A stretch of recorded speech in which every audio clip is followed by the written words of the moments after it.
Всем привет! Сегодня я хочу рассказать о своем снаряжении, которое я использовал в походе в Эльбрусе и Большом Кавказском заповеднике. Сразу опишу формат похода, чтобы было понятен контекст, так сказать, подбора снаряжения. Мы приехали в Минеральные воды, доехали до поселка Верхний Баксан, там переночевали и на утро выдвинулись уже на маршрут. Маршрут составлял 70 километров, там 69 или 70, что-то такое, от поселка Верхний Баксан до поселка Хурзук. Соответственно, это при Эльбрусе, там ночевки были на приличной высоте. В всяком случае, для меня, я первый раз на таких высотах был. Первая ночевка у нас сразу была на 3100 метров на озере Салтранкёль. Честно скажу, наверное, мы погорячились. В плане того, что физически мы нормально туда дошли, но там как бы началась и головная боль и так далее. Хотя некоторые говорят, что и ниже как бы уже голова болит. То есть, факт таков, что сразу мы ночевали на 300. И в целом потом ночевки тоже были там 2800, 3, насколько я помню.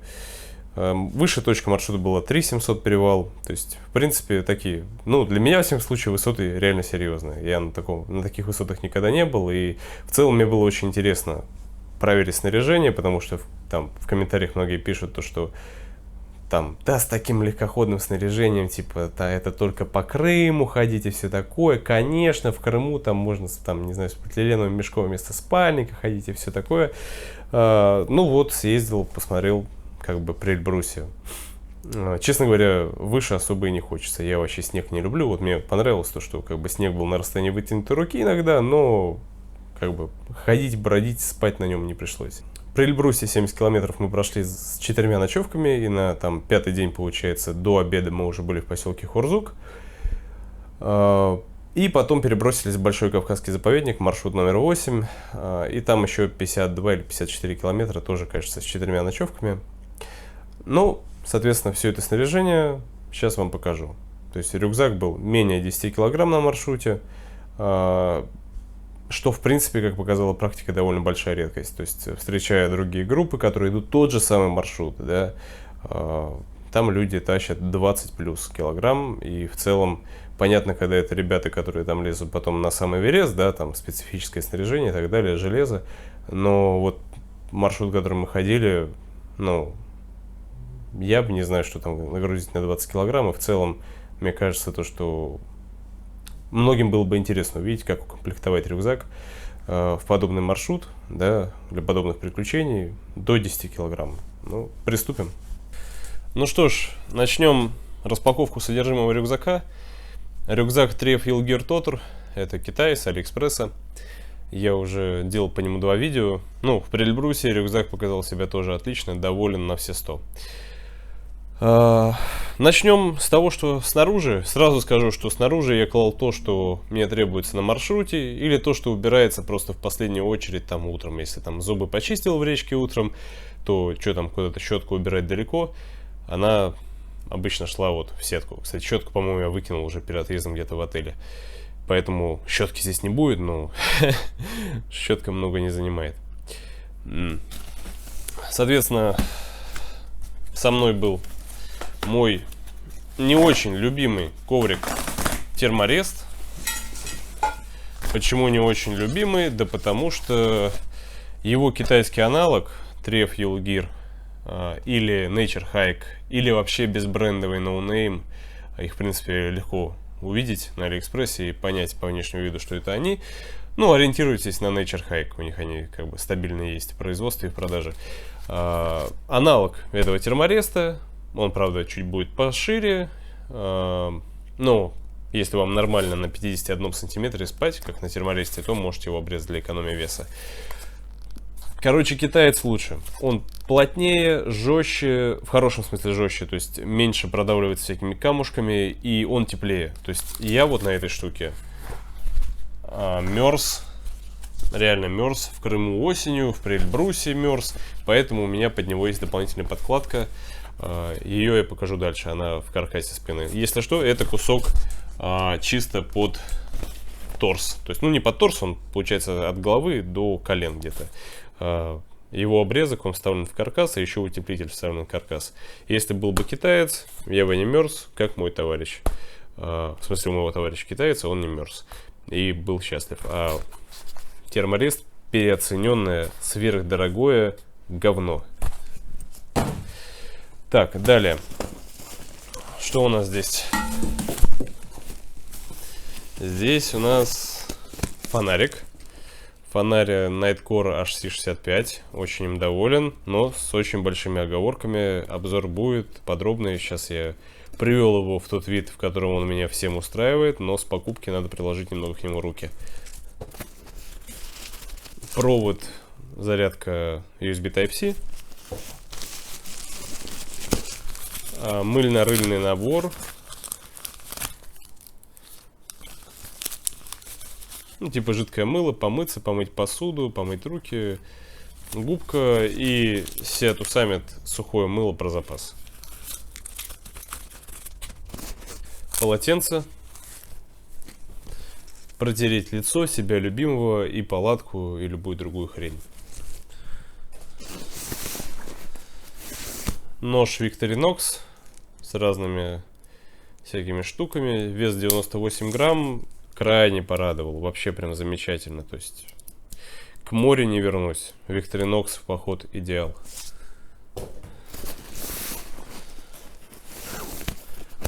Провод зарядка для микро USB.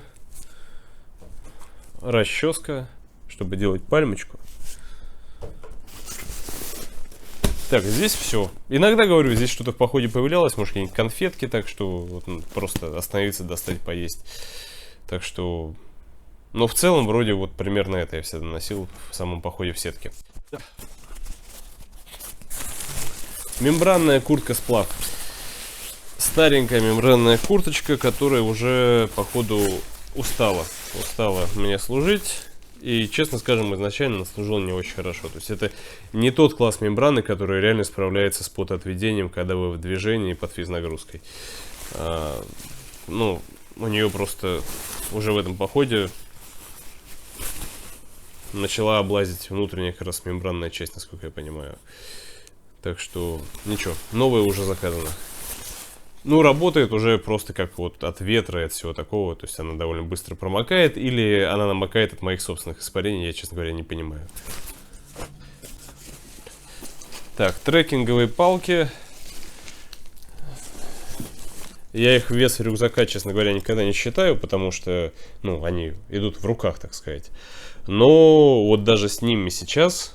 Вот все вот то, что это было сейчас в рюкзаке, и плюс они в кармане. Рюкзак весит 8 килограмм. Соответственно, добавьте туда еще 2 килограмма еды, которую я брал с собой. Получится как раз 10 килограмм. Минус палки, и получается менее 10 килограмм. Ну, или может на старте самом 10. Так что как-то так.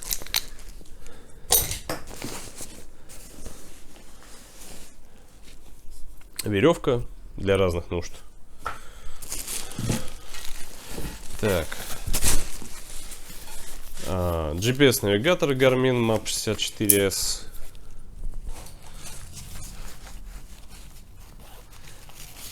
Очки солнцезащитные. В этом карманчике сверху как раз стропой были притянуты очки. Внутри лежала всякая мелочевка, там конфеты, что угодно, не знаю, табачок. Короче, всякое такое, то, что необходимо в процессе маршрута. Воду я сюда не кладу. Зачем мне... Ну, даже пол-литра, да, то есть при Эльбрусе больше, чем пол-литра с собой не носили, но зачем мне пол-литра, чтобы тянули на плечо, если можно положить в боковой карман и достать рукой. Так, в принципе, снаружи все.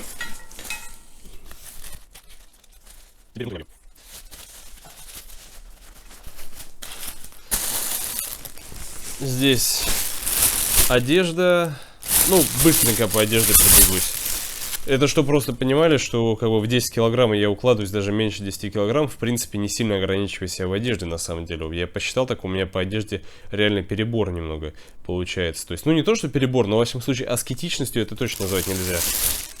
Рубашка, в которой я ехал в поезде, ну и вечером я ее одевал, то есть приятно как бы в такой более хэбэшной рубашке побыть вечером, спал даже в ней.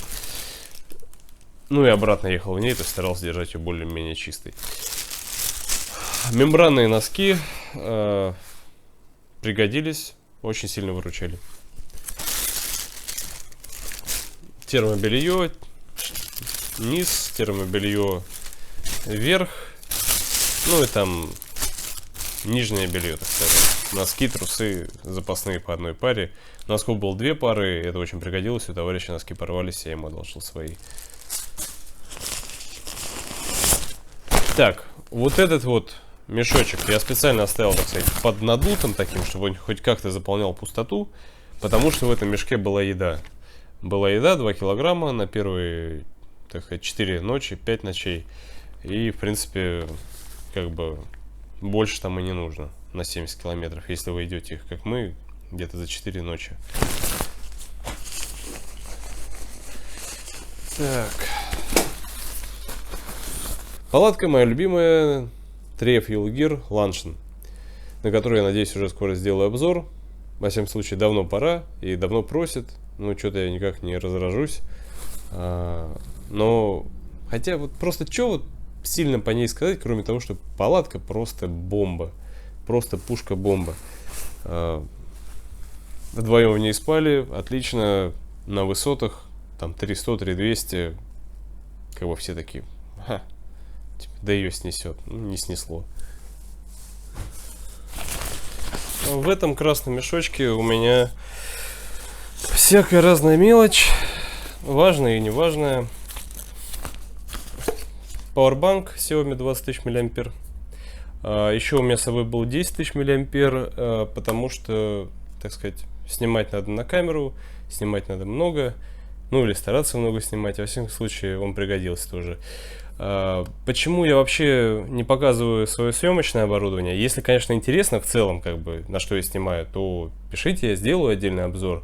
Но в целом, я просто считаю, что это личное мое, так сказать, блогерское отягощение. То есть это инструменты, которые не нужны обычно людям в походе, и мне они нужны только потому, что я веду YouTube канал. В принципе, поэтому я даже ношу их в отдельные сумочки на поясе, чтобы было удобно быстро достать камеру, и чтобы это вообще не входило вот в раскладку моего, так сказать, легкоходного рюкзака и не портило мои идеалистические представления о легкоходстве. Я, так сказать, сам себя обманываю, типа, что вообще как будто этого у меня нету в походе всей этой камеры, но она есть, и она весит нормально.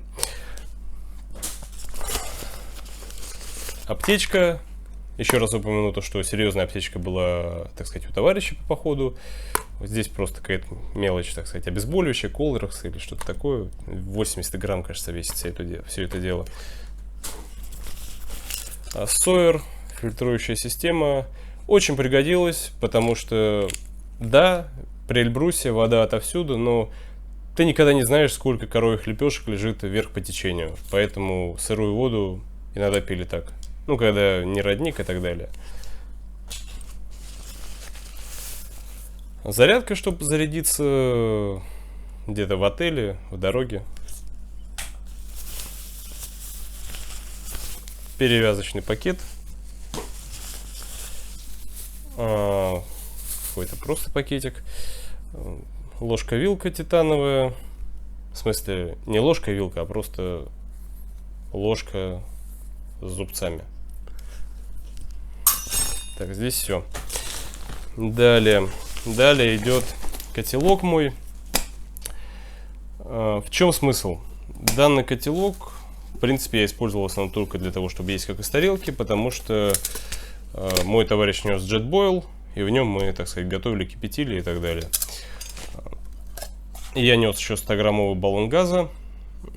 Он так и остался полным, потому что весь поход, все там 8 походных дней, да, при Эльбрусе плюс заповедник, мы прошли на 230-граммовом баллоне газа, используя JetBoil Zip. Самый простой Zip.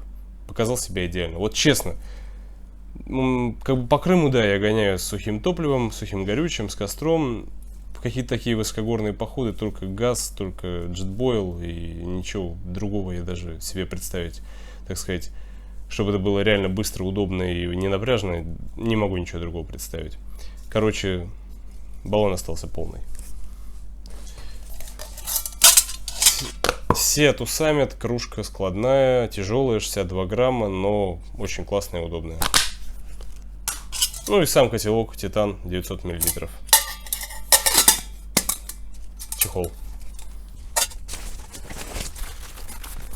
Надувная подушка из Декатлона, не самая легкая и довольно дешевая. Так, В этом гермомешке у меня очень много чего есть. Синтетическая куртка-сплав на утеплителе Polartec Alpha. Ей уже четвертый или четвертый год уже идет. Супер. Уже ткань рвется снаружи, там где-то в местах, так сказать, нагрузки. Зашиваю. Утеплитель, по-моему, не истончается. Офигенный утеплитель Polartec Alpha. Курточка с капюшоном. Сплав, пуховая жилетка.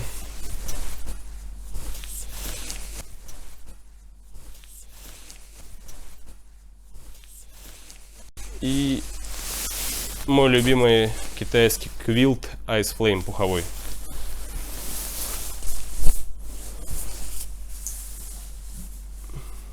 И то, что было в этом походе абсолютно лишним, это бивачный тайвековый мешок. Было так тепло в этом Квилте, то что и близко он не понадобился. Поэтому лишние 200 грамм таскал с собой. Так, теперь еще раз вернемся к терморесту. Помните, я говорил, что это говно? Да, это говно, потому что при моих, сколько там, сейчас 106-107, наверное, килограмм я вешу. Ну, мой друг весит до 100, и ему тоже на терморесте холодно. Поэтому я ношу дополнительно кусок вот такой вот фольгированной пенки, очень легкой, в сплаве купил, отрезал. Она используется у меня под торс, то есть я кладу терморест, свой отрезок, да, от головы до колен, и еще кладу на него вот эту штуку фольгой кверху и сплю, тогда тепло. Ну и, соответственно, то, что исполняет роль каркаса рюкзака, это, ну, такого легкого каркаса, это отрезок термореста под ноги. Получается у меня 3 куска пены с собой. Спасибо, терморест. На ногах моих были Salomon XA Pro 3D модель. Отличные ботинки, в принципе, люблю всю обувь Salomon, ношу только Salomon в походы, но столкнулся с интересной фигней. В Крыму 12,5 UK это мой размер, то есть он мне подходит. Ну так, впритык, но именно подходит, то есть мне в нем комфортно. В Эльбрусе, где огромные сбросы высоты, очень длительные резкие затяжные спуски, к сожалению, мои пальцы на спусках сильно упирались ну, так сказать, в нос ботинка, и я до сих пор хожу с онемевшими большими пальцами на ногах. То есть, действительно, просто нужен на размер побольше.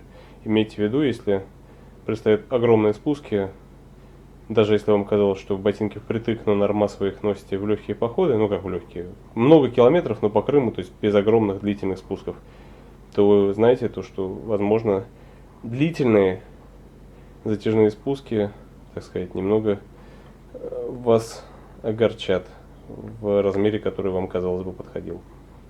А так обувь отличная. Опять же, при 10 килограммах никакие высокие ботинки и так далее не нужны. Все, рюкзак пустой. Больше доставать из него нечего. Спасибо за просмотр. Подписывайтесь на канал. Внизу к этому видео будет ссылка на ресурс Lighter Pack или что-то такое. Новый довольно ресурс. Он сейчас в бета-тестировании. Там можно вставлять раскладки. У меня там будет вот вся моя раскладка, которую я использовал на Эльбрусе. На Эльбрусе вот в этот раз. Там будет вся моя раскладка, которую я использовал в данном походе. Получается, можно будет все посмотреть по граммам, с фотографиями, с названиями. То есть заходите и сами регистрируйтесь. Вообще сайт классный, очень интересный. Правда, вот он вчера, у них обрушился сервер. Не знаю, надеюсь, он заработает. Потому что идея вообще офигенная, очень удобная. Так что как-то так. По-моему, мне всего хватило. Было даже лишнее. Единственное, что бы я добавил в свое снаряжение в подобные походы, это какие-нибудь чуни-тапочки, чтобы вечером ходить по лагерю, потому что броды, дожди, ноги постоянно мокрые, мембранные носки тоже мокрые, в них тепло, но сыро все равно. Вот что-то вечером такого хотелось. Это единственное, чего мне, наверное, не хватило. Убрал бы я, наверное, бивачный мешок. Да, в принципе, и все, наверное. Все остальное себя оправдало, отлично показало. Спасибо за просмотр еще раз. Всем пока.